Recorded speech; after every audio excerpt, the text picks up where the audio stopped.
Capage TV. Capage TV.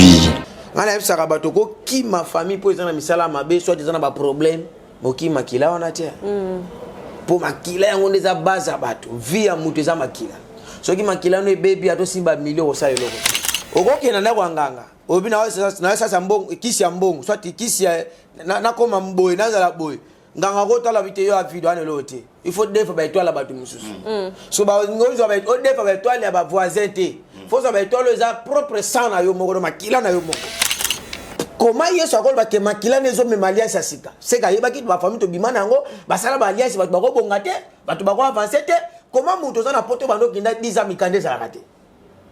Ozo akape mbongo bando kinda poto ata studio apa mana kilise so ezate me baboka ko ba musicien grand star.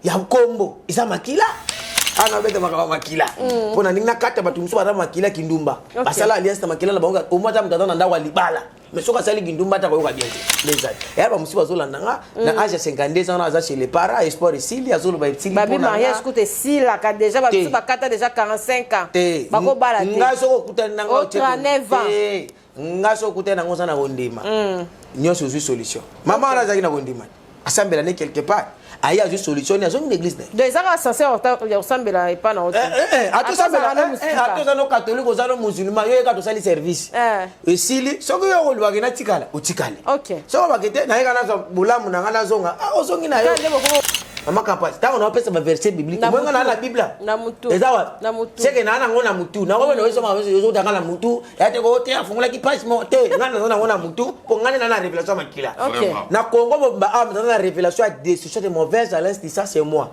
le reste so ba c'est photocopier ezaka pa OK na style ba penda batu mais ba na fait pour na masolo ngoti na nsa ka ba so linga mbongo te linga mabanga est-ce que nana mdalinga mabanga na ba ko l'église jafa o pasteur linga mbongo yo pena na yebelo ni na moni la ka pena ndo ndongo zola na ngape na boy ba peso pena mbongo ba te mabanga a kozwa nini otika biloko wana ya liboso no ngamo ko mutu na osambela pona mutu na zafona na kondima ya kende na za awa suna simbi mutu oyo sida ezokende question asambeli pona mutu oyo cancer ezokende parce que mutu pe oyo ezoya ke ngana sambelela yepe yepe azana kondima kende musala nzamba osimba nga awa na osani na obika mabe oyo koti na ndako no koswana na mbali tongo midi poko sutu basi apoto bazobenga mikolo baswana kana mbali tongo midi poko so ba wela kani eza ba réclamation faut boye ba kitu sana ba réclamation toi na ba deux familles chaque famille eza na ba loi na bokutani za o esprit elinga libala te o pe elinga libala te c'est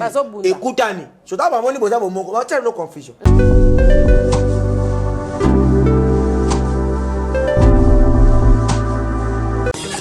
Mbote ONG Avenir pour tous aux États-Unis et la République démocratique du Congo.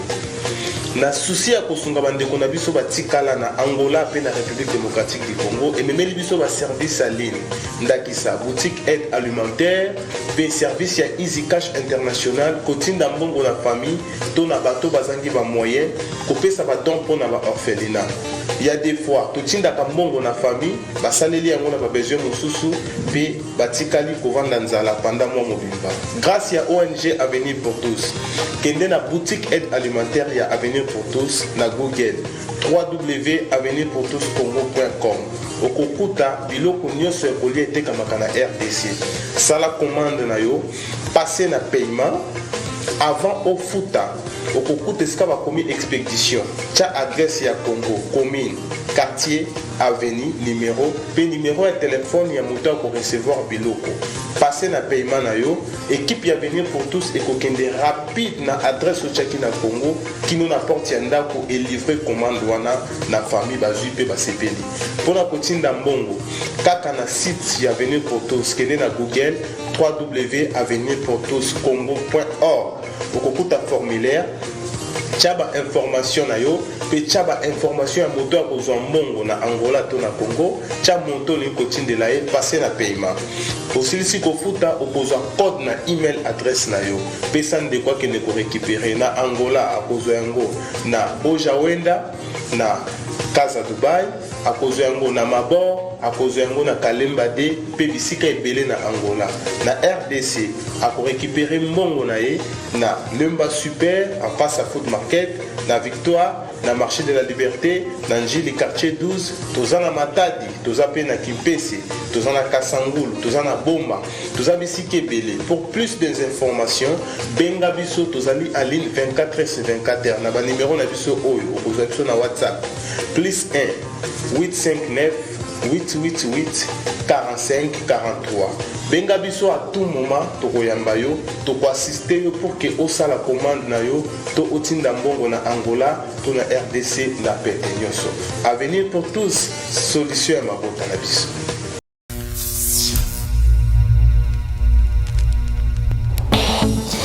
Oui, allô, c'est Congolese Progress. Bienvenue chez Congolese Progress. Nous sommes une agence de sous-traitance et des prestations de services. Toza wana pona kosunga to pe ko aider bandeko nyonso baza na difficulté, quel que soit na poto to pe en Afrique. Congolese Progress met à votre disposition les agents qualifiés, compétents pour vous servir et vous satisfaire à vos besoins. Fini le recrutement hors normes et insatisfaisant de vos prestataires de services. Congolese Progress recrute, forme et met à votre disposition un personnel de qualité spécialisé dans le domaine de votre choix. Assistant, comptable, auditeur, informaticien, jardinier, électricien, menuisier, interprète, agent de sécurité, femme de ménage, femme de chambre, ouvrier journalier, serveur, répétiteur, mécanicien, chauffeur, nounou, constructeur et toute forme de main-d'œuvre. Congolese Progress dispose pour vous également un service impeccable de dératisation, de désinsectification, nettoyage, désinfection et déménagement. Appartement na yo, oza vraiment na immeuble na yo lingi mbongo kendaka na poto, oza na besoin ya ba construction na yo esila, oza na diaspora, bato baza na Kinshasa. Congolese Progress eza pona bino, eza pona bana ya Kinshasa, mwana ya Kinshasa o auti na mikili ya poto aye ko investir na Kinshasa pona ko faciliter diaspora na Kinshasa. Et puis toza na Londres. Service nyonso bokokuta na Kinshasa, même service okokuta na Londres. Nous sommes situés de l'avenue Colonel Lukusa dans la commune de la Gombe, référence rond-point Forescom. Vous servir, c'est notre souci. Congolese Progress, le travail à votre portée. La Jaqueta Women's Blazers. Faites de choix responsables audacieux pour être élégante et stylée en choisissant la qualité. Femme, notre marque de blazer, la Jaqueta, renforce votre confiance en vous-même.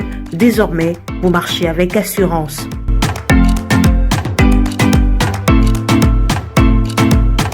Chopez les dernières tendances avec notre ligne des vêtements qui propose aux femmes un vestiaire de vêtements beau, durable et accessible.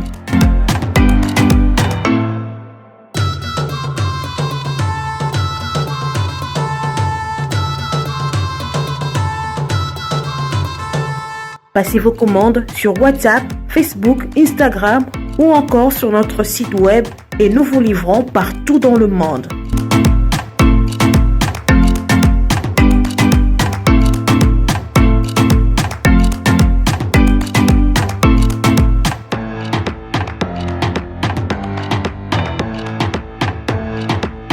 La Jaqueta, c'est la qualité des tissus, de confection et des services.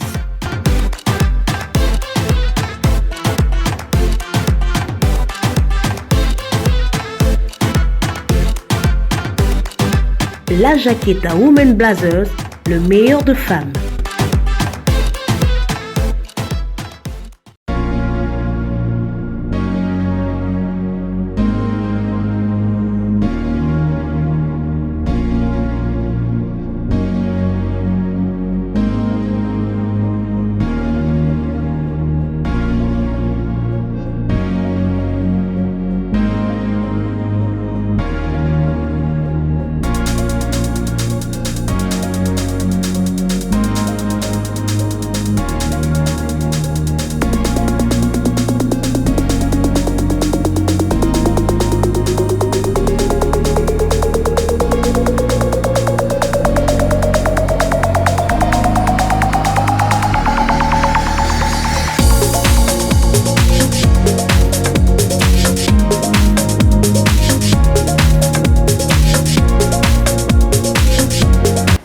Capage Télévision, merci à tous nos abonnés, merci vraiment à nos abonnés et aux non-abonnés. Merci Nanzambe Azo Salabiso, grâce à chaque fois Toyaka Pamba, Toyaka Naba Sali Nanzambe, Obayaka toujours pour na point de vue na bango et puis pour na édifier bala Nanzambe nyonso balandaka Capage Télévision, papier qui là. Akenda musika doit éviter ce qui m'a vu sur la Capage Télévision, mais tous ici sous papa a na carte à Capage Télévision parce qu'il y a parmi mes partenaires numéro 1, numéro 0. On a eu moi. En tout cas, papa Nzambe pambola yo pour maloba oyo lubaka wana ezala na nzela et puis ekokisa makanga mona za témoignage vivante. Oza yo moroto za na interprète na biso papa Patrick Azawana, professeur Patrick docteur Azawana, hein? Merci beaucoup. Yangoana, voilà. Azawana pour na biso en tout cas papa ilobani yo elibiso pi bonne santé, bonne évolution ya église. Ouais, merci. Na olinga vato banda to sambela na liboto bazolanda biso. Vraiment. Nzambe to peso merci pour être ozungisi biso lesusu na Capage Télévision tikete yon stokolo bana balandi papi kabolamu na kombo na Yesu. Amen. Amen. Ouais, merci Ozanda kunanga Capage. Ça fait longtemps. Moulai makasi kalanda ngo peka moke atana zomono na teme e mona la suna simbi yango Capage kende liboso na ke sekondenge Capage zo mata e na bike mata lesusu. Amen. Ya koleka yango na yelisusu ke to pambola bana nzambe bazolanda biso. OK. Lelo maté eza nini et puis tout le monde qui félicitations papa et puis merci pour l'hôpital. Et ça na point nini kozwa initiative oyo ce n'est pas donné à ba pasteur nyonso parce que biso to yebi ke bino bolinga mingi mabonza na ba dib na bo franz mais ko sala eloko pona bana nzambe bazala sauver bana nzambe vraiment ba bika lobiko na hôpital. En tout cas ce n'est pas donné à tout le monde. Initiative wana bandaki yo ndengeni. Non, ils appellent wana pété à part l'hôpital, tous appellent na savonnerie pesali. OK. Oh, comme savon on a déjà d'ici à tozo lancé. Na obenga peyo ya osala otala inauguration ngo babenga ngo savon germain. OK. Savon on a pu komba na tiko mama nanga. Savon germain. Ils appellent l'hôpital tu font la pêche na télévision, ils sont pépé. Il faut ya bilo on peut les rappeler na qui la télévision. Voilà. On fait les hôpital pesalami hôpital ana ezaka ba idée za mo ebele ezana kati ya communauté armée céleste tozana mama kambe belé o faut salama ezaka bible te quoi ko ba mona ra te ka o bo vandela ra mabonza to vandela ra ni te ezala makambe belé o tozo sala popo na kopesa pe bato mamba misala makambe za mo ebele mais hôpital eza peka na Kasavu bona game na 15 ya biso style eza ko chama ko na mai Uchika makona mai maladi izobima santonga sankisi. Tika boy papa. Oui, belé ba témoignage c'est belé. On entend to roya. Pour la cas ba témoignage. Ba docteur, yo mo roya, tout na ba docteur ba mituna bango tout. Donc. Bato ne soit on a papier qui là, bazo mona toujours ba miracle, papier qui là ça ba miracle, ba biloko marana kati ya nzoto, makambo belé avant to comme on a prédité quand on a prédication vraiment, na ça vraiment mutu ya ko présenter on a bato ba bazo lando lelo na Capage Télévision. Miracle ça la makande mutu ye moko fozala na foi to circuit ne ça la mandeni entre bino na délivrance au sala rabat. OK, on le veut le mot bien, mais ngai miracle ça el bosso na olengata ngaki na na Bible hein. Si batangi na Hébreu 11. Hébreu 11. Hébreu chapitre 11, verset 1. Or, la foi, c'est une ferme assurance des choses qu'on espère. Nzokande kondima, ezali ndanga ya makambo toujours likia, uyo toujours banza. Et une démonstration de celle qu'on ne voit pas. Pe komoni sama ya makambo uyo toujours monate. Oyo ki kondima. Donc, nyoso ezala mutu baelinga mutazo bela.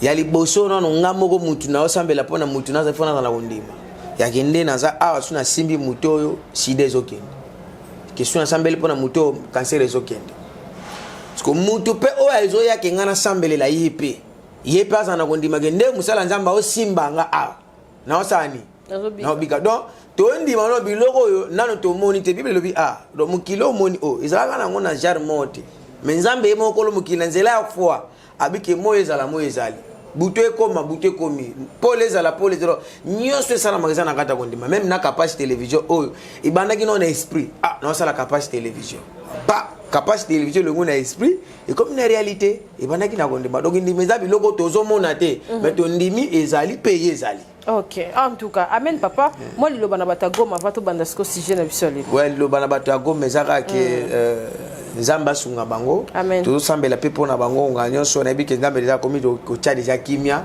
et puis kimia déjà ezali. Fleur ya coronavirus ezongi lisusu. Papa ko lobani. Po batu misusu babaki ezalaki etumbu ya nzambe, misusu balobi batuka ba mindele basalika ba biloko na bango pona ba virus ya na yo na misu ya oyo tubomona makambo wana ezani. Bon, ce que pona ngai et pourtant c'est ça la mi bien tête on ndenge nini. Te, n'est-ce que pona ngai na côté wana pena na OK pena mingi te côté politique. Pona ngana Okay. suika wana. Makambo ko wana ne komi politique partout. E komi politique. Wana na suika wana na ete ya ga Yesu. Na pona ke de pena mulai makasi po e ko sala bien te. OK. Merci à tous de témoignage papa. Lelo introduction ezani. Ouais, lelo na nina lobela mingi mingi tozo bali kabetali makila. Komoni kapash. O sala nyoso mesoki makile za na problème o sa elo te. Yango na zolo bela thème tozana ngo bikolo chaque fois tozolo bela destruction des mauvaises alliances du sang. Donc o kata boyokani ya mabe e salama na makila. Na mona abatu bazolo ba ote ngana zona na kimi famille o poza na gindoki. Neti mtuzola na ngala poto ona longwe Congo po Congo famille na biso na makama mabe na kena France mais souffrance ko mo vivre na France et les kina ninga na Congo makama ko mo vivre na États-Unis soit na Canada soit partout zola na akomo vivre ko leka ninga zala kina Congo ngala ebisaka bato ko ki ma famille po ezana misala mabe soit ezana ba problème moki makila wana tia po makila yango ndeza baza bato via mutu eza makila soki makila no baby ato simba million ko sa eloko te ya mo nzambe tana lala na butu nzamba pesa nga révélation na biki mwana na ngai kende ko kangola bato na nzela makila na tuni nzambe na ko bana nde na bite apesi nga ba révélation lenga bi bato belé ba alliance salama na nzela makila et pas pesi nga na ba détail lengi na ko expliquer bato ayeba ndenge nini ke akangami na kata makila o ya blocage ya ba problème ya makambe belé et puis bato ba hériter ka makambe belé ya mabe na nzela makila Bato misusu ba comprendre te makila ezani pour la destruction peut-être yeba nini yango ezala makila et puis li yango ya randeni. Merci maman Kapashi. Tant on a zolo ba destruction des mauvaises alliances du sang. Donc au kata ba alliance mabe salama na nzela makila. Soki na koloba bien na batanga na banda wana pesa ka ba verset. Voilà. To poto ke ne mulaite sum do batangi na Exode chapitre 32 verset 1. Bible zolo ba ete Israël bazako da chaque fois longo na Moïse. Et chaque fois que na Moïse il faut Moïse matana ngomba asambela lipamole kitinde apamboli bana Israël. Mais mukolona Moïse awumele makazi. Et bakendeki Israël bamoni ke Moïse awumeli bake koluka Aaron. Et surtout ke na daja lelo Aaron ala lokola nganga. Ayebisi bango batanga kana Exode chapitre 32 verset 1. Ayebisi bango ke apanga na sali la bino anzambe o bolingi bozwa lipamboli lokwa Moïse awumeli ba vie na bino échanger e bonga esala boy. Bo memelanga ba étoile ya basi na bino na ya bana na bino na ya basi ya bana na bino boye nango awa na etumbelo nanga aprenga na kofulukisa bino etango alobelo ko wana ba famille wana bango moko be bataki na ba étoile te bazai pe ne logo te okokena na kwanganga obi na sasa mbongo kisi ya mbongo soit kisi ya na koma mboye na zala boye nganga ko tala bite yo afido ane lote il faut defa ba étoile ba tumususu so ba ngozo ba defa ba étoile ya ba voisin te faut ça ba étoile za propre sang na yo moko makila na yo moko et bible le bien que as na te soko tangela ba moke pour na expliquer ba tout place makamba makile zo uta. Exode chapitre 32 verset 1 jusqu'à 2. Le peuple voyait que Moïse tardait à descendre de la montagne, s'assembla autour d'Aaron. Il bota ba monde que no Moïse a umeli kokita ba sangani pemene à Aaron et lui dit allons fais-nous un Dieu qui marche au devant de nous. Kende, c'est la bison nzambe okotamo liboso na biso car c'est Moïse cet homme qui nous a fait sortir du pays de l'Égypte. Nous ne savons ce qui lui est devenu. Pour te Moïse a bien mis en Égypte, tu as évité le Cameroun de Comélier. Aaron leur dit, Aaron est ici bango. Ôtez les anneaux d'or, bolongo la boucle d'oreilles qui sont aux oreilles de vos femmes. Alobi ya bangote, ya basi. Ya basi na bango. Okoko ndengo za lobala lina mubali, mubali azo bali yo. Attaque na ndako nganga oteko. Koko mi aye, oui. OK. Bosangisi tambo bosangisi danzo tuna mutu boko melomo. Azana droit ko sa lelo to alingi. De vos fils et de vos filles. Na ya bana na bino ya mibali na ya basi. Ozomona niko. Apportez-les moi. Bon memelanga yango. Ezana batu ebele bazola nanga shiko. Ba vina bango sa ko beba. mutu musupa ko mona mbongo ebele akena nda kwanga nganga pese condition mutu musupa ko kenda kwanga ngabazani tata o balo bakata ndambo kapashi ata nieti penda o yake arobonga na vie ezate. OK. Siko balobi lokola yoza na yango te. Luka ya baninga. Bana na oya basi bazana yango, bana mbali bazana yango. Ndoko mona mutaboti bana. OK. Zoma bana na bango ateka ngo na deuxième monde. OK. Pona kozala gouverneur, pona kozala zama ka mu ebele na kata makama makila wana. OK. Siko balobi bien. Tango asengi bango ba étoile wana. Asengi étoile ya basi na ya bana bango mbali. Donc mona papa boti bana na ye, batangi ba université bazora misate vi milangwa. Bazo ba étoile bateka yango. OK. Pourquoi papa on a asengaki ya bato libanda te asengaka ba propre makila. Pour dire que makila wana eza makila ya papa wana. Azana droit ya koteka yo, soki da muta bali yo na mbongo na ye. So akina ndako nganga koteka yo. Pourtant vous sengisi to bugombe loko moko. Tata na yo moko propre, ana droit ki na ndako nganga. Aro asengaki ba makila ya bato musute, asengi propre sang. Pa to sala boyokani ya sika. To sala alliance. Ce qu'on a kata makile ça ba beko ba batira ba tumsu ba olandanga a po ata ba komi abiki avana pambo la bino na fulu kisabino bo melanga étoile ya basi na bana na bino wana nenga sengaki bona famille na bino ba senga papa bino nini c'est ça ba senga koko na nini c'est ça ba sala nini kina makila famille oyo ba tu ba ko jona ba mibali ya mbongo ba bala bangote ndo mwana famille moko basi kitoko makabino surtout basi bateka mabongo basala alliance ke na makila famille oyo oka ba deuxième bazala ka ba deuxième bureau so to bota ka mwana tata doza ba alliance salami na kata makila batu basala ko za banani eza ba parents na bino bakoko obina batanga kala bakoko bazaki ba chef coutumier o passe la chef coutumier moko boye na mboka moko boye azwa ba mayele nyonso ya ba génération nyonso koya akaba yango pona ka kozala chef coutumier et bino tango botama ndo mona ba famille monsieur misa ba kizengi monsieur misa ba mama longate ndo moni Yesu tango aye amen alobi te a famille ebele ezana ba mauvaise alliance amen o esalama na kati ya makila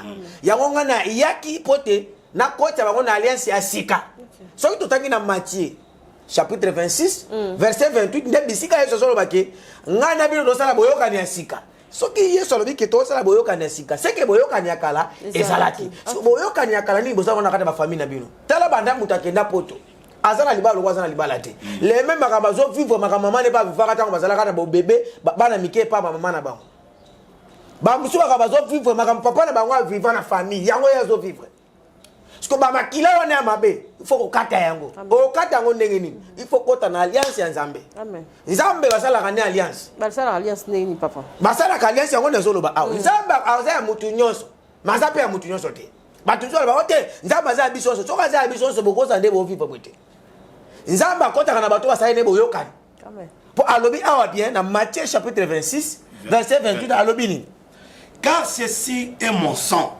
pour être oyo ezali makila na ngai oyo eza makila na ngai le sang de l'alliance makila ya boyokani qui est répandu pour plusieurs oyo sopani pona bato ebele oyoki balobi makila ya alliance.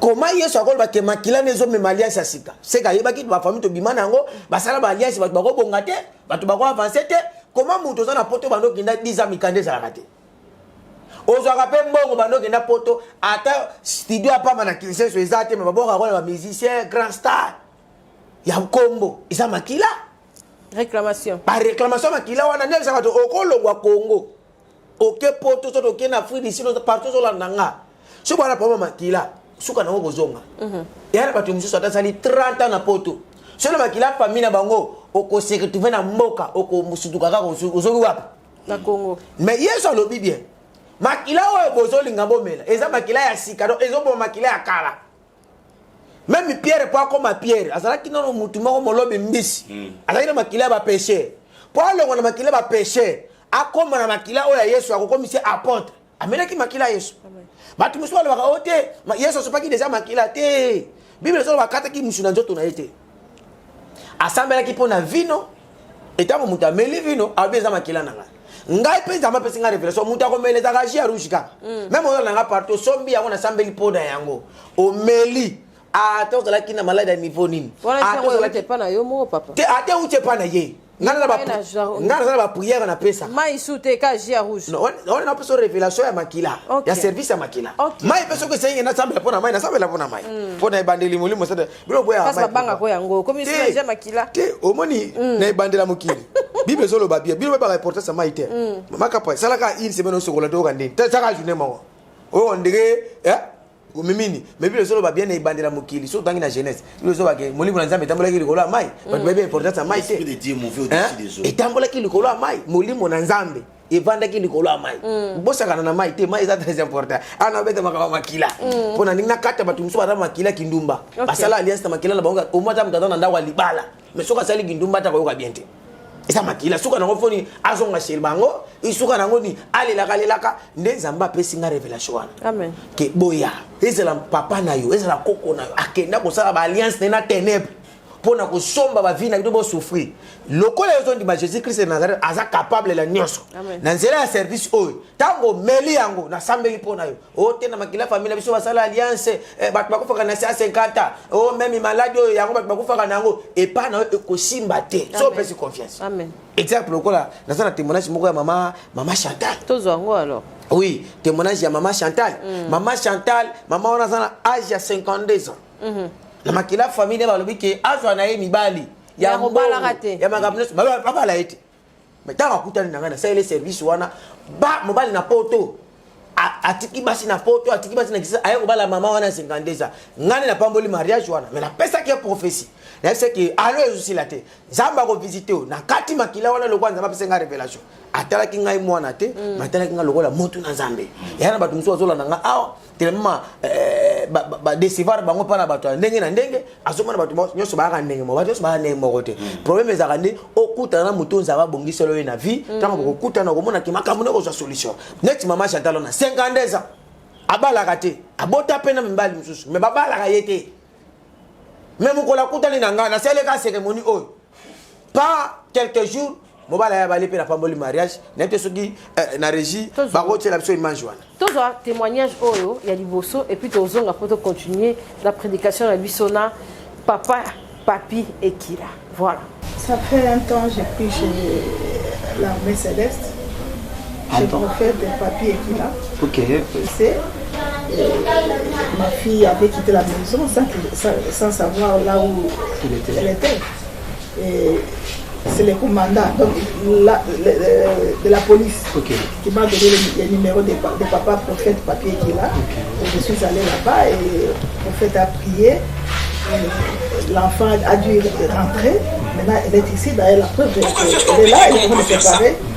Sauf le papa prophète. Papa est là. En tout cas, à Sali Péni, pour la biso, donc pour la biso, maman n'a pas de béquille. Quand elle a prié, donc ndenga sa wana za makasa na prière kaka ndenga yebisaka biso botala nzoto te botala mama bana kotambola na beki kaka ba prière kuna mama atika beki akoma kotambola malamu na kaka na kati église ya armée céleste ya papa prophète ya infirmité na makolo akoma kotambola beki kaka kuna na église ya papa prophète atika beki akoma kotambola sans beki soki pe aya bomona parce que nazalaka na ya mais azali kobalanga te ntango nakempe kuna mpe kaka nakaka na baservice na baprière ya papa prophète mbala moko mobali aye kobala ngai continuellement année passée année oyo na juin oyo ya nsima nde aye kolakisa ngai alliance mpa nde tokona na bakini kaka na baservice na ye na baprière na ye nzambe mpe azosunga na nzambe papa prophète ezosunga. Merci tozala prophète papi Ekila tomoni témoignage wana bato misusu bakoloba église eza wapi ouais église eza et puis séance oyo ya koyamba bato esalamaka ndenge nini mpo bato baya mpona service oui soki moto aza na Kinshasa aoyaka na Geme na 15 komi na Kasavubu so akitika na station bongolo eza na place Kasavubu atunika Geme na numéro 15 toza wana oyo mpe aza libanda ya mboka numéro na ngai ezali ya naza na de numéro moko eza ya WhatsApp mosusu eza kokobenga nga direct pe tosololi plus 243 82 81 236 plus 243 82 81 236 soit na plus 243 au 89 49 32 991 on les a pour appel Orange on les a pour appel plus 243 89 49 32 991 on les a pour appel. OK. Bah tu es belé baza quand même déchi na ba pasteur na ba prophète et belé papa événement oti osala mana no wana ya moto na Nzambe oyo asali makambo wana ya kubuma mwasi na bana yo yambaki ono ndenge. Ouais sala nga pasi omoni na musala oto zo sala to za na bitumba za makasi et diable azara pembeni. C'est ça. Nina zo sengaka ke batu ba lembaka te ko sambela ka pepo na basali ya Nzambe. Omoni ko kambaka batu eza facilité. Okoza zo kamba batu mais koto les esprits wana tale exemple neti ngabo na obona da plus de 1000 personnes. Bazo ya kolanda ngai na kamba bango. Chaque mutetam ça na 25 démons o balingita za na bine malamu. Makile beba. Est-ce que ba ko sepela na ngai? Siko ngana yo luka wazo solution. C'est ça. Bitumbeze belé faut kotambola ka na esprit ya discernement bino pe bozola na bosambela ka pe pona ba pasteur na bino po ete Nzamba protéger bango po diable ko luko na église aziote aoya tina foyer na yo aoya na famille na yo aoya tout et na opesa pe conseil na basali ya Nzambe pe ke soki des osotiki ngambo wana kozongela yango te vraiment kende kaka ndenge ozokende po ezali to meme kuluzo yesu amema wana to mema yango donc biso soko otengami mabe babosani ke mutu aza na mai na makila aza na bomoto na ye ya normal aza mpe na makambo bonzambe donc ezaka ke mapona bafamille wana bakei et puis pasi pe pona musali ya Nzambe na likambo ekomi donc Nzambe kaka so bana Nzambe msusu baniko kwesa moko ndima eza feno eza nde diable azo sala te po bat misu ba kwesa kondima mabe kota lisusu ebele. Ouais, moni kasi ya wana lobiti de tinga makambo na hotel o ya décision de mauvaise alliance du sang. Voilà. Yo kaniti ba diable akolinga te akoluka créer stratégie moko oyo ko sala kete mabe batu balemba po batikala na prison. Yango o créer ba pasteur boy basali même na période ya Yesu bakambo ezala kutu omoni na période eso dala ke ba filma ba biloko tam susu eza ko dega ko leka bozo mona lelo donc ezaka foko sambela ka mingi ngana ko senga ka ke même na période ya bo Yesu tombaka ndeni na temple panza ba biloko tutu ce qui a monaki eleki trop c'est trop donc ce que loko trop c'est trop ezala ki to soki na période ya Yesu e banga te ezala donc c'est que na période Yesu azana biso mais ko zala kutu ya koleka biso ikaka mpiko to sala ka musala et na bandeli sokolo bake ba fidèle bazana ba papa na banga melemo ba priaka pona bango po to sala kana kati ya moto. OK. Nous allons continuer afin de témoignage sous papa oko le maman chanteur na acha 52 ans et ba musiba zolanda nga na acha 52 ans aza chez les parents espoir ici ya zolo ba ici babi mariage coûte si la ka déjà ba musiba kata déjà 45 ans bako bala te nga so kutana nga 39 ans nga so kutana ngo sana kondima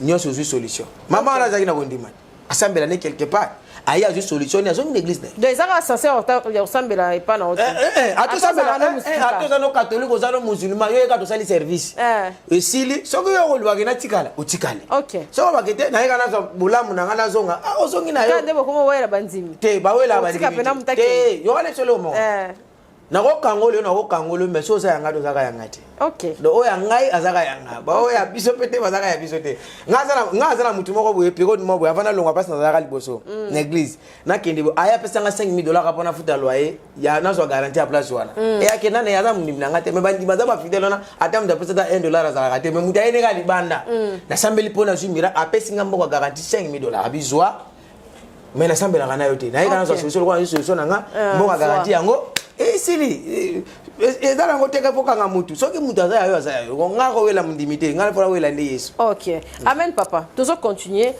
prophète papi ekila siko tozo nazonga nonu na système wana oyo lobike makila tozo système makila siko cérémonie on est au sala mandenge nini bino po koma koteka mona uili boye koteka moi makila wana oyo lobi mai wana koteka siko ezo sala mandenge pa non olobi bien so lobi koteka mabe toteka kate po yo wana expliquer le mot expliquer nan évangile eza ofele mais évangélisation eza mbo o ba to ba landa nga magana na capacité télévision awa so na silisi cameraman wana zo filmer capacité awa azana mwasi na bana na famille na ye ngana o yakate Yesu apambola pe na bibi na kelo ba filmer te image e katana donc si na silisi na bike cameraman fona pesa capacité ta mama ita ngono sisa awa akabeli cameraman po azo pe courage kwa ko filmer na invité mususu totika koloba bilo mona sia sentiment même na kolo mokili oyo nzambe kolo mokili bible ezoloba bien que po alonga mokili azui mwana ye moko apesi lokola et tolobi bien yebisanga yo motu bateki yo na monde ya ténèbre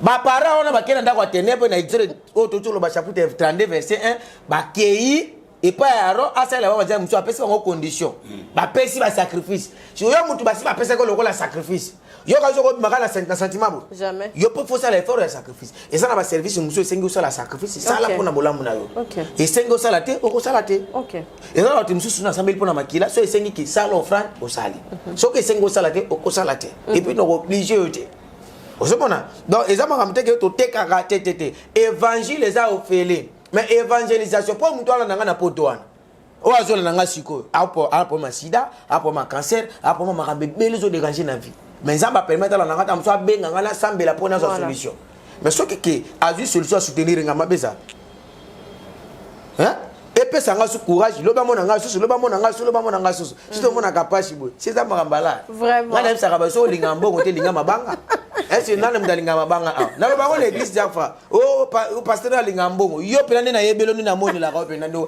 ndongo zola na nga pena boy ba peso pena mbongo ba te mabanga a kozwa nini otika biloko wana.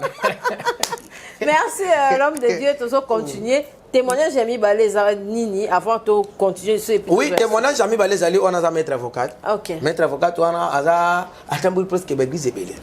Histoire des là qui jour mongo boy asa 2 semaines azo mona na église té. Na tout ni ndezaka na benga no mwana nzambo mikolo mona te koma maître mikolo mona te pourquoi ote papa na kine hôpital bazo nga na myom bano landilanga po ki basala opération mercredi. Nena bisie nzamba tininga na benga ba coopérer yote soki ubeki ba chayo mbeli okufa. OK. Yaka na église na prier pour na yo okozonga kana hôpital ba loko za na myom so ba kuti za na myom ngana ote ajouter nzoke daki préparation ki bambeki ngama ya ténèbres makila service makila ta on a benga une église na salle les cérémonies na salle les services na pese 3 jours ala la église pour na service na pesa ki OK. Na 3 jours na pese grand sœur ne bavanda kanenda ko moko esprit de mort banda ko lukaye et boma grand sœur na abela te lo côté ka bwa kufa ye na sisi service na chezo ka l'hôpital bo mio mezate atata na signe ata o ebota ka mezate na lo ba mingi te ba mikanda ko lakisa so ba ko chango za pena. OK. Tout ce deuxième témoignage et puis aux autres pour te clôturer. Au fait, j'avais une maladie qui me dérangeait et tout, je pris les soins, ça n'allait pas. Au fait, je regardais le prophète papier qu'il a à la télé. Alors, je me suis rendue voir par rapport à la maladie qui me dérangeait. Au fait, je me suis rendue à son église qui est à Bongolo 22. Nous sommes venus avec le prophète papier qu'il a. Je lui ai expliqué ce qui me dérangeait. Alors, je suis allée une fois à l'hôpital voir mon médecin. L'hôpital toujours ici à Kinshasa? Oui, c'est toujours ici à Kinshasa, c'est sur 14e rue industrielle. Je suis allée voir mon médecin et mon médecin il va me prescrire les examens. Il va me faire aussi l'échographie. C'est alors qu'il va trouver que j'avais le myome. Alors, juste quand je sortais chez mon docteur, subitement mon prophète m'avait appelé ce même jour-là. Et je lui ai dit que non, papa, on m'a dit que je dois être intervenu dans 3 jours. Et mon père spirituel, le prophète papier qu'il a, m'a demandé que je puisse passer un peu chez lui à la maison pour lui expliquer et lui montrer les examens de l'hôpital. Et quand on s'était vu avec le prophète papier qu'il a, il m'a dit que non, mon Dieu ne me convainc pas que tu sois intervenu. C'est alors qu'il m'a demandé que je puisse, il m'avait donné 1 semaine de passer nuit à l'église.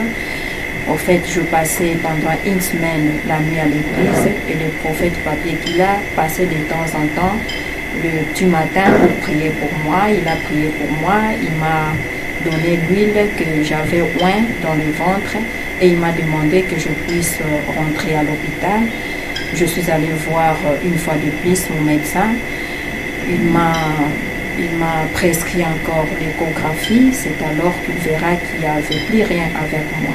femme. tomoni témoignage yango wana ezoloba na makambo nyonso vraiment ezomilobela bato ebele baza na diaspora bato ebele bazali awa bato ebele baza na bahésitation bato ebele mpe balelaka papa okoya boye osali émission me bakobenga wana nimero na yo moyen baatteindre yo eza te bakobenga so babenga yo bakozwa ndenge nini te nga nasengi bakolokola mpona kodecevoir yo te voilà donc soki moto abenga amonikela decevoir ye bokoma otambola na bamaître bavoiture fumée te wana soki il faut koloba clair bible ezoloba biso kaka nzambe alobi batela nzoto nga na batela molimo nzambe abatelaka nde molimo eya teke lokola naza na nzambe shege moko alinga bambo libanga oyo te naa na nzambe libanga edevie kozwa yo donc na logique ya makambo toza na mboka ya motema mabe mpe eleki tro bamoni mwa jeune moko aza na mwa moyen de transport mwa nini ekomaka mwa jalousie yango na ya mosusu ozala mwa moto oyo ebiki exemple eyebisa ngai ngana na nga mokeni na aboye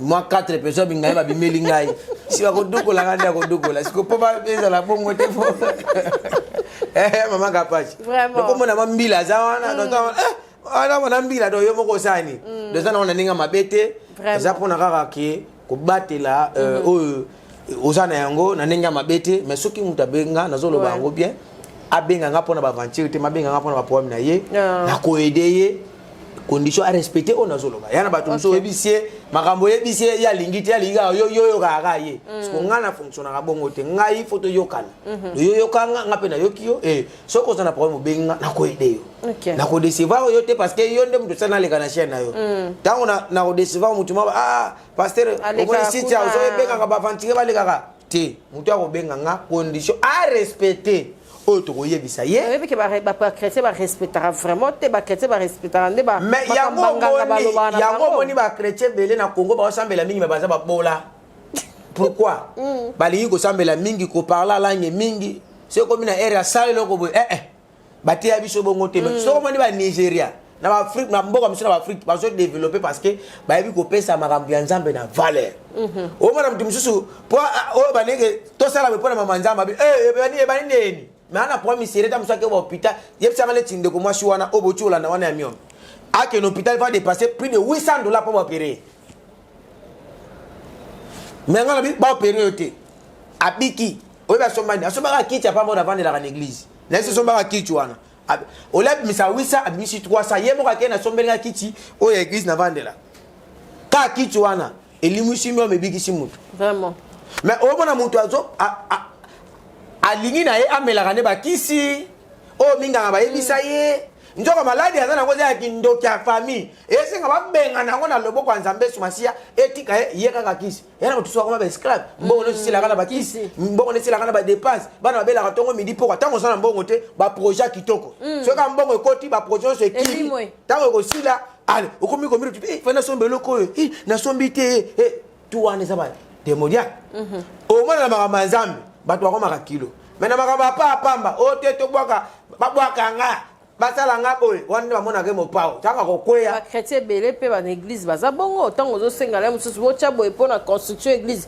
kilo mais soki azwi problème ye moto ya liboso paster oza wapi nene waleka boye mosusu longola ya aventure wana mais ntango eyindeli ye mosali ya nzambe nazokoka te non koyaka koluka nzambe kaka te mpo na baintere na ye lukaka mpe nzambe mpo na intere na ye mpe neti motu osala paster nalandi makambo olobi oyo naolinga nasala eloko boye bazalaka te bayaka kosalaka soki eyindeli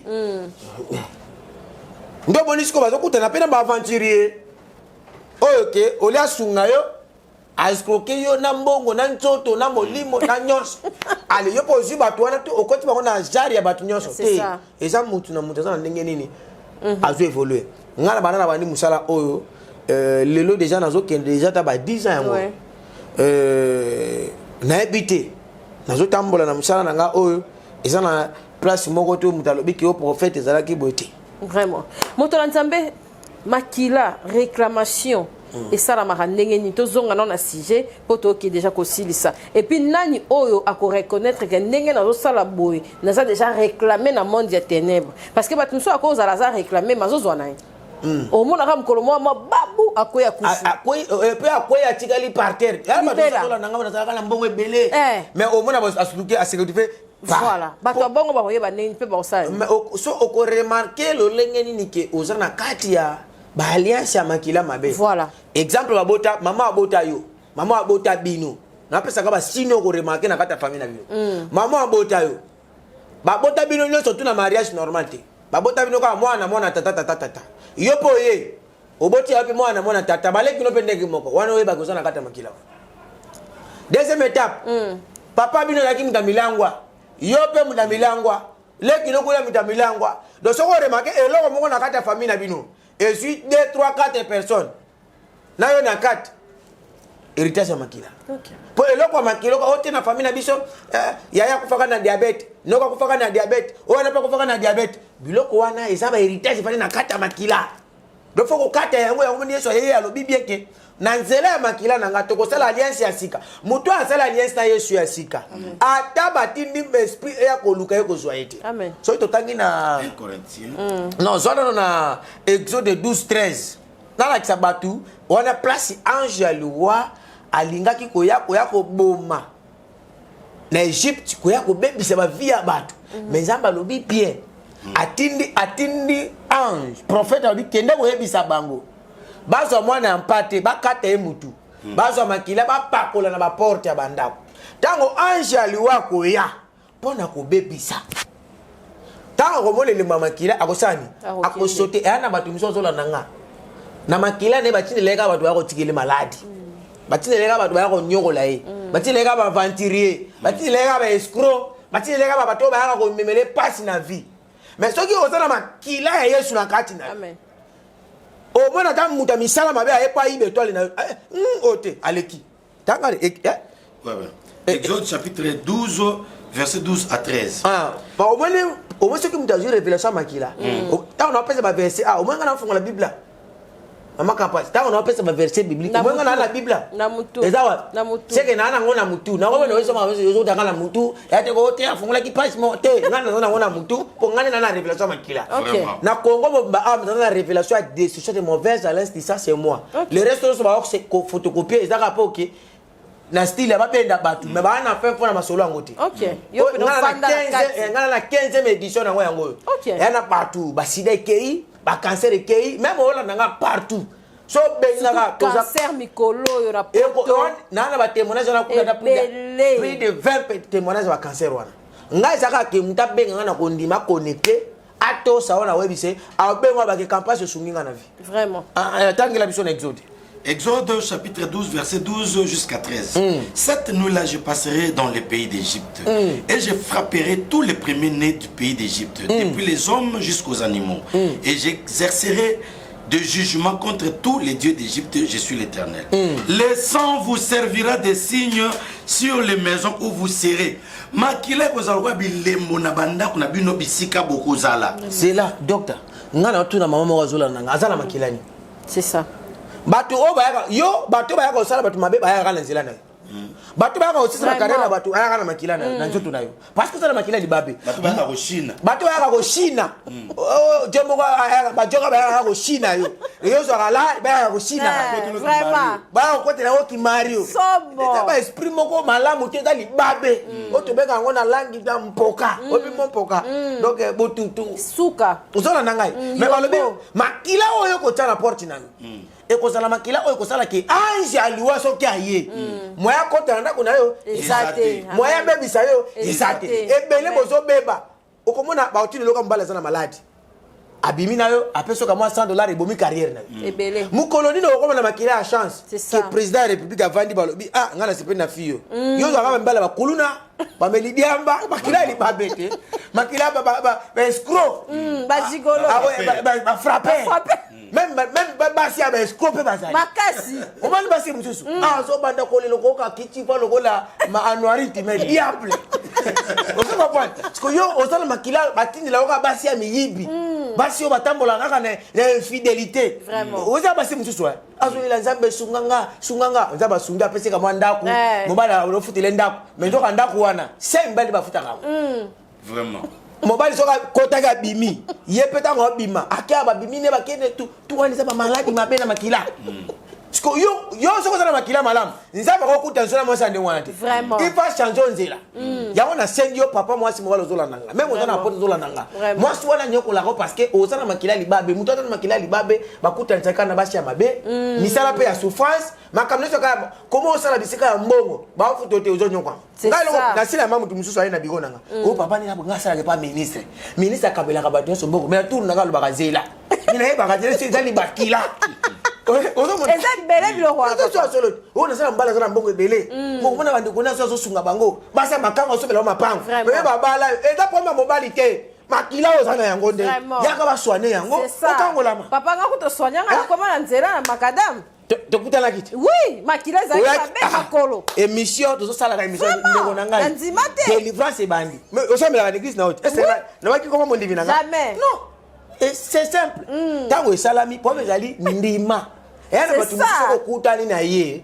alandeli asambeli ka pona yo ocheko ndima vipe sale nini ça changer tika tembe onga na pasteur na biso moko azala ka soki wapi ote zalo pasteur na yo mais nga problème nga zali ne ozala soigner vraiment vie na yo ezala stable pour muto ayambi Yesu il faut azala bilembo quand même amen comment yo yambi Yesu ozo vivre vous ya bato bayamba Yesu c'est ça na bato bayamba Yesu te bazona musala bakoma kotinda yo parce que valeur nzambe no kozala wapi ya on biso benga na ba numéro zo mona amen pesa nga confiance même oza partout bazo humilier bazo mono pamba oza sona valeur te non muto azo kula na Yesu Masia azaka na valeur muto azo kula na Yesu Masia atatika na demi journée akobika yo kabilo bi ani makile kozala elembo na bandako na bino ke ata moi jaliwa yepo akota akokota te na tour oyo mabewo ekoti na ndako no ko sona na mbali tongo midi poko sutu basi apoto bazo benga mikolo basona kana mbali tongo midi poko so ba wela ka ni et ça ba réclamation faut boye ba rakito na to ba réclamation toi na ba deux familles chaque famille est na ba loi na bokutani za o esprit lingali balate o pe lingali balate c'est ekutani so ta ba moni boza bomoko ba tell no confusion mais faut beaucoup nzambe na kati poke biloko wana sani esila yango na sengi na yo pesa ka confiance peut-être nzamba tindo la nanga na capacité télévision ça pona bolamu na yo tala mama wana 52 ans a témoigner ndeko wana mwasi avocat wana miom elimwe parce que apesa ki confiance vraiment. Tout ça, c'est troisième témoignage. Troisième témoignage chez Anaï. Troisième témoignage, c'est à maman wana. Moi, aboti moi na sali 3 ans pendant âge à 3 ans tu neva akoya ya maladie ya ndeke. OK. Atamboli ba église partout yemoko boka ninga. Maladie wana est très diabolique. Alobi atamboli presque partout simbiti. Mais mo kolombo ko zola nanga na télévision. Amen. Tango zola nanga télévision émission silaki. Ba moi na koyi. Na ndaku na ye. Abenga téléphone na biye chama ina kopu na sambeli po na mai wana amelisi mwana zongi. Na ebise yaka na église tango ye na église na mwana akutinga na sala service à makila ya destruction de mauvaises alliances et du sang makila za nezaka ici ya rouge na sambeli po na yango na pesi mwana meli banda mwana mela makila 3 mois yango mwana kwa ya 5 fois 6 fois na journée akwa ya shooter famille ne batuna ke amela nini ebise ngo akena mela makila yesu papa pekila pona nini apesi kondima yango ntoba na vecteur aki bisika makila yesu evandi ata batindi envoûtement ekoyate malade adeke bana kokotela mwana parce que ekutake na makila ba réclamation betaka meli makila yesu akomi babona makila ya anti mutu akomi na makila anti mama basimba kaite OK ato lingo sala yesu ko simbate ezala batu mso azola nanga na poto atika mboka na bango ya soki ya kidio fa soki Équateur kala malota kakati lelo yo za na poto molota ko za na Kinshasa ozokumba makabebele nous ba réclamation donc soko lingi osana ba problème ozo remarquer ozo répéter na vie na yo 2 3 4 5 fois benga ngai na koyeba ko orienter okoza solution ngai prophète kila natamboli presque ba mboka ebele na ba service o batu balanga plus de 10 000 personnes OK batala ka taité batala ka oyo nzamba tina kati na verset nangi so ba kotia témoignage wana pour que tu citer ouais bana nzambe awa ngawa bino prophète kila nazolo bela lika makila bino botiaka tembe oh ezaji oh ebikisa raté oh mambasala kezala raté toto wana témoignage ya mama na yamba na yamba oh mona lati butu za na bureau na nga na yamba batu abetelenga lisolo mbote mama Loa makasi po batu balanda mbote mama. Mbote prophète. Mama outi wapi kombo na onani na outi pompage kombo na sœur Rose. Mama Rose tonto yeba oyeba ki prophète ki landeni. On l'a déqué na télévision. On l'a na télévision ouais. dans l'année la télévision moi n'a pas eu au Kangama. Moi na kukangama za bandenge bila ta betono les ayi ndenge. Asali 3 ans. Na au Kangama o. To sali balobi o ke pa maman mo bona selimba kuna asali sai. Pesi ba mo simbika. Esimbika ta ko yaka. Donc on me met l'église va grandir la biso a ko yaka. Donc pasteur n'a pas beaucoup été. Yo na mo faute à pasteur té. Pour me batu ba randete. Pour me batu ba comprendre raté. Okoki kokuta na pasteur mais ce qui pasteur a destiné à problème na yo te solution ko zala te continue sikoy ko kangama na 22h les gens qui jouent na la tongo les numéro prophète na tient na téléphone dans ma kangami yo comme te mo ko lika na benga ne on a benga ki le bike na je kopa mai wata mwana kangami mwana ngoyi petit garçon bogar agami moi aussi oh fille esquissé hein la grâce va nous côté bogar bani mais beauté qui te ko ça va le lobike na je kopa mai donc ça fait na kopa mai wana o lobike na je téléphone ya tena na litoi na tena na bino zo téléphone tena litoi donc on tete na téléphone na litoi ça belle pona encore bisika na zo mai na fongole muna na melisa bisu na sopeya donc na melisie après 30 minutes aye kolamba na jouer na sokoli amiyebi nete ki akangamaki après maman a telemi place azalaki après alalisika na yone okumisa nzamba prophète ekila a continuer ka ko ça siko après siko wana tango sala mibongo na ndaku après ko sani oyeko après mardi ne na so mardi boya na ye tango ye après to ye ne te okuta ba service ya makila la ibandi ibandi ba service ebandi wana oyeko yebisanga ke oya ndenge bavandi na bakiti oyo ata asimbi yo te me kiti wana kaka sida ya nzambe de atia loboko na bakiti ovandeli wana nakondima na nga na oya yo naosambela kaka nzambe abikisa yango ata profete asimbi ye te ntango bamelika ba makila yo obenga yango ji ya ji te ji ezalaka na boutique esika osomba mais pa na nga so na simbi yango ekomi makila ya yesu ntango amela kaka makila oyo yango moko esalaka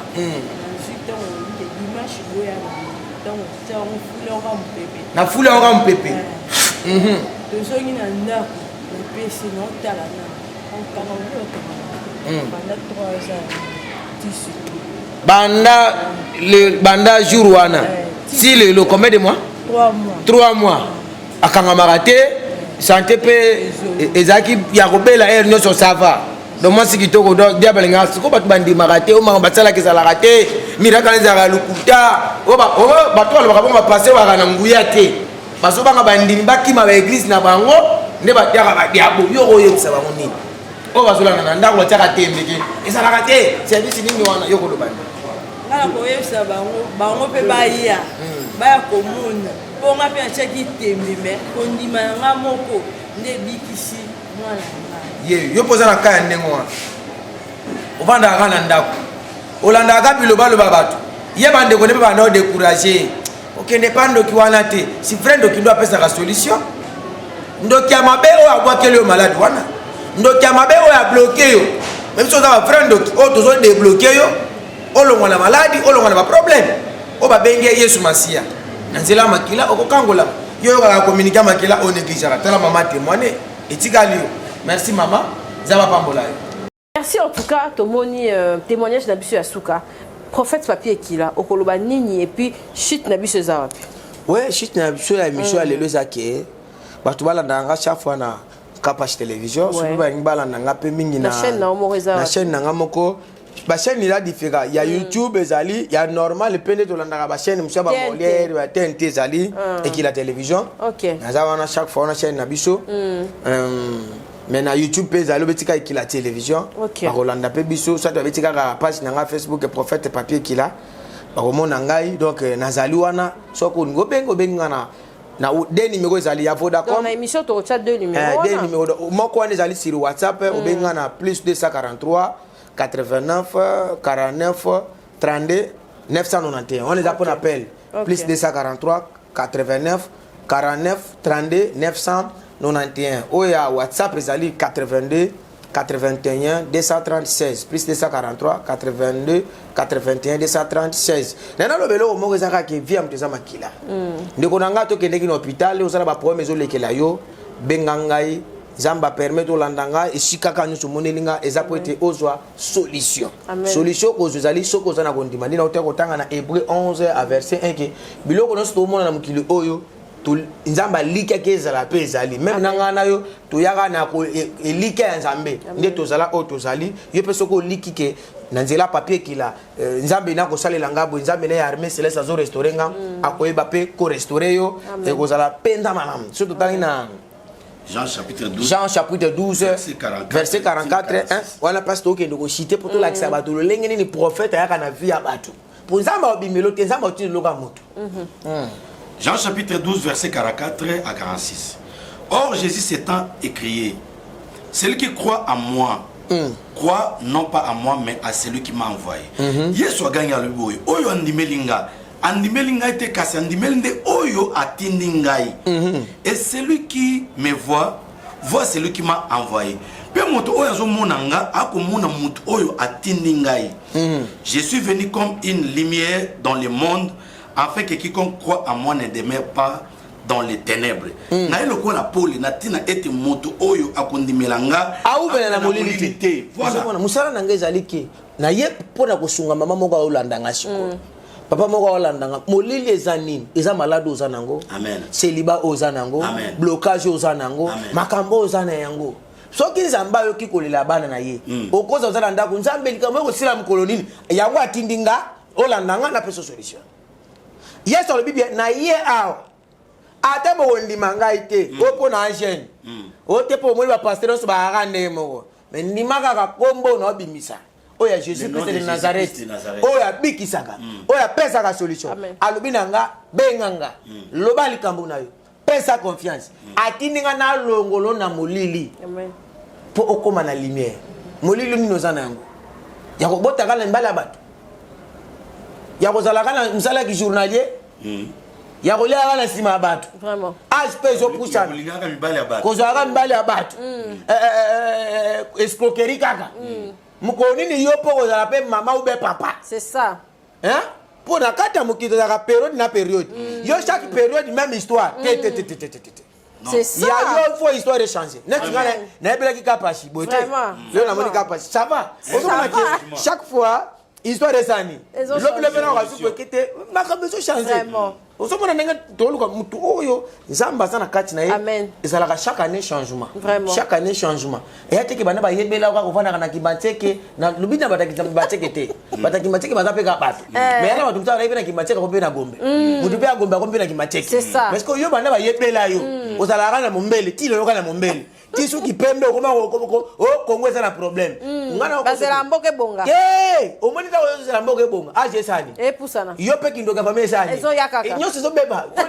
on les a milimo mabe makasi o mboke bonga batu musu bazotongaka yo tuna ngani o belo mona journaliste yo kana na sukisa mo ya suka e yana batu bazo rêver o mobuta longwa ya za ni ngaza wana o kabila le perte kabila le perte kenda yepe azana o kabanya longwa kaba o kabila to lembi alongwe fatia yawa o fati beto o mebi pe komba beto wana ngabe na serefu balongo la ngoza biente oui ngai ta ke prophète nazo kulubango obiga obiga bloko wana kango malamu bato ide pes bola nanga bien bato ya ba combattant ide pes en tout cas ngai nazo balongo la prophète kombo wana bopesa président na biso ya beto eza biente OK bisika beto ezambu bebota kate yebsanga bisika bakule beto wolo na nini bota te muta na kombo wana aza ote na deuxième monde so avec la batu a etika la nengwa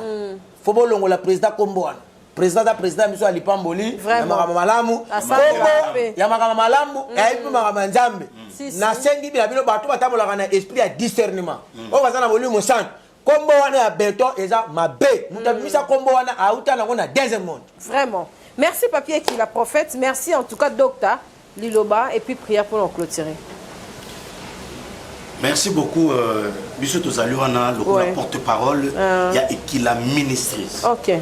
pour na kolobela makambo nyonso ko salama en dehors ya église armée céleste. OK. Alors ils ont un événement de salama le prophète papier qui a azo tambula ki chassa mbimba azo ke na tchang pour na kolobela destruction de mauvaises alliances du sang surtout le na tchang toke na funa bakota baselemba kuna tolongo kuna toke na mimosa na mai kuna et na suka tourner nyonso ane ko suka na gemena numéro 15 na commune ya Kasavubu référence station Bongolo.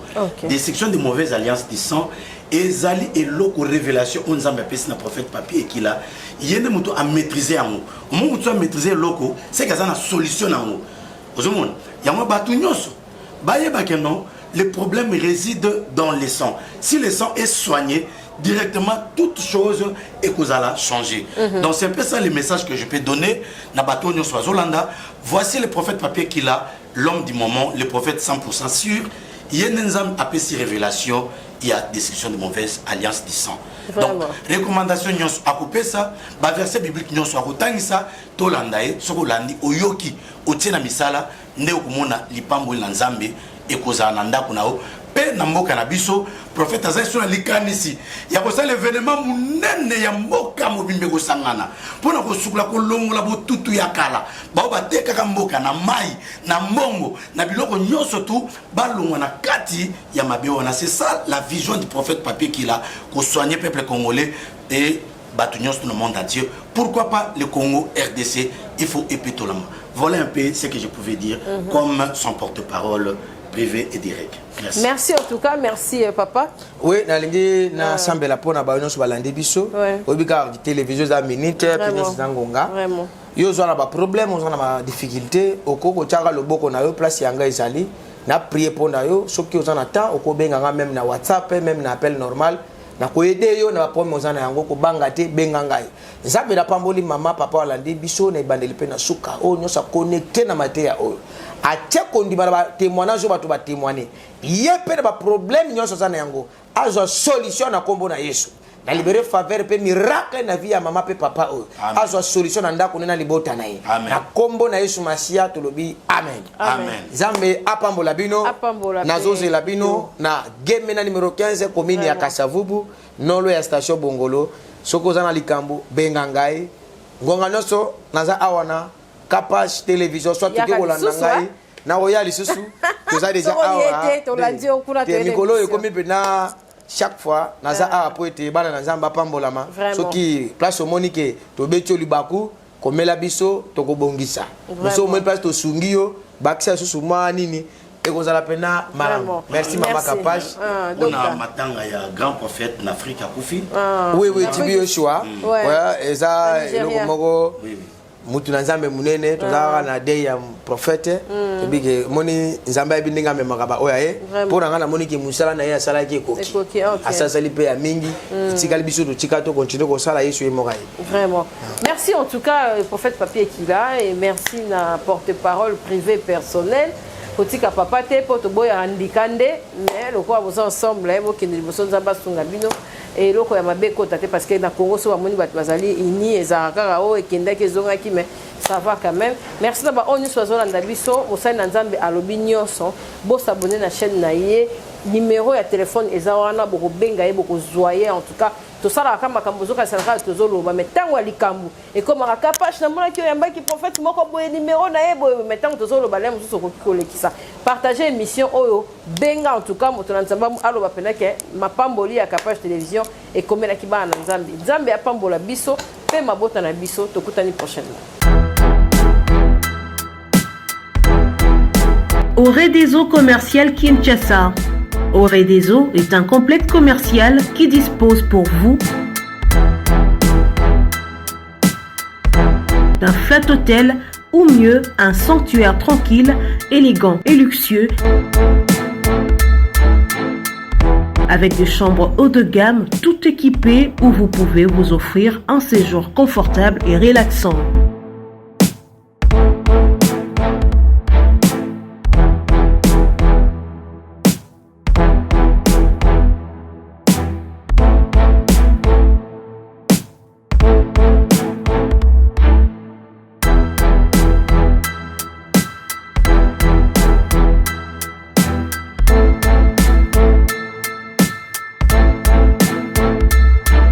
Notre restaurant vous propose une exquise cuisine qui fait le bonheur de gourmands. Vous cherchez un endroit pour vos réunions ou conférences? Oredeso dispose d'une mini-salle de réunion parfaitement équipée avec une capacité d'accueil qui répond à tous les besoins.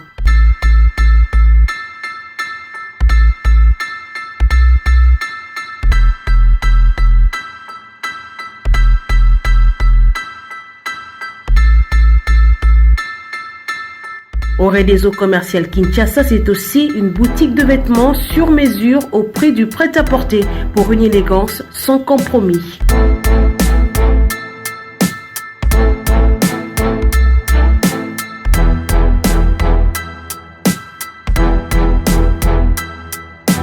Et notre agence fret et transfert d'argent vous propose un service rapide et de qualité défiant toute concurrence.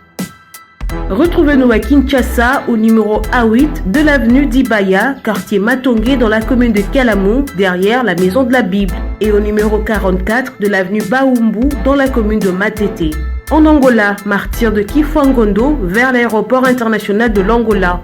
Et puis en France, 29 rue de Paris, 94 190 Villeneuve-Saint-Georges. Oredeso Commercial Kinshasa, au service de tous. Your Private Driver. Notre société de location de voitures avec chauffeur basé à Bruxelles s'engage à vous offrir un service premium de transport de Bruxelles ou autre ville vers l'aéroport de Bruxelles-Zaventem et l'aéroport Charleroi.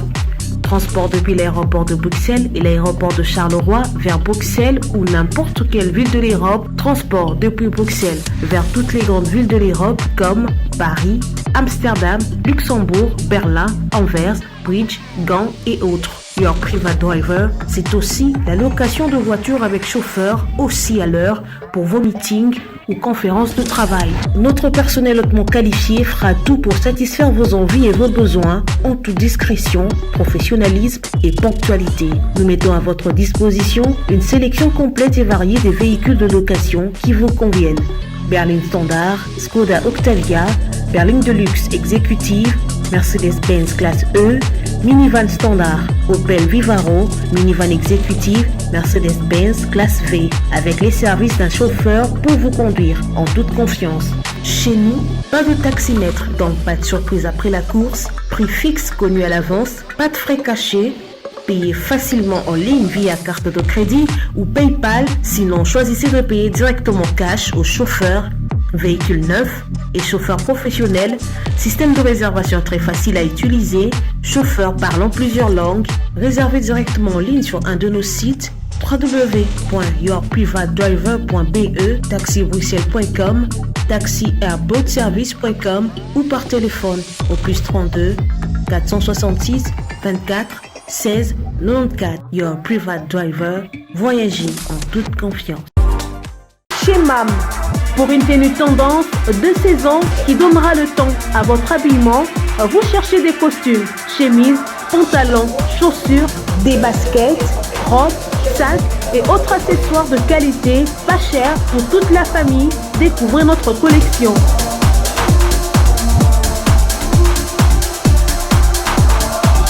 Prenez des couleurs chez MAM et redonnez un coup de fraîcheur à votre dressing.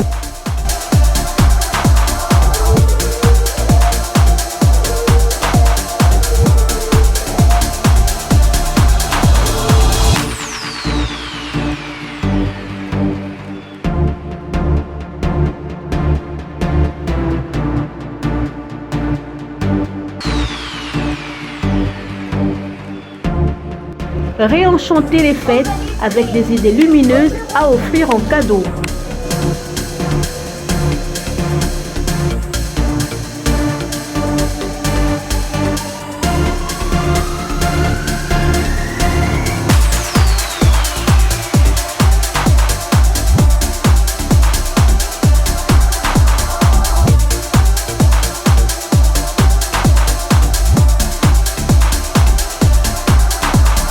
Notre adresse, avenue Kassavoubou, à Rekwado dans la commune de Ngaliema. Pour tout contact, appelez-nous au +243 81 07 58 832. +243 99 99 25 124. Ouverture du magasin de lundi à samedi de 7h à 19h, dimanche de 10h à 19h. Capage TV. Capage TV.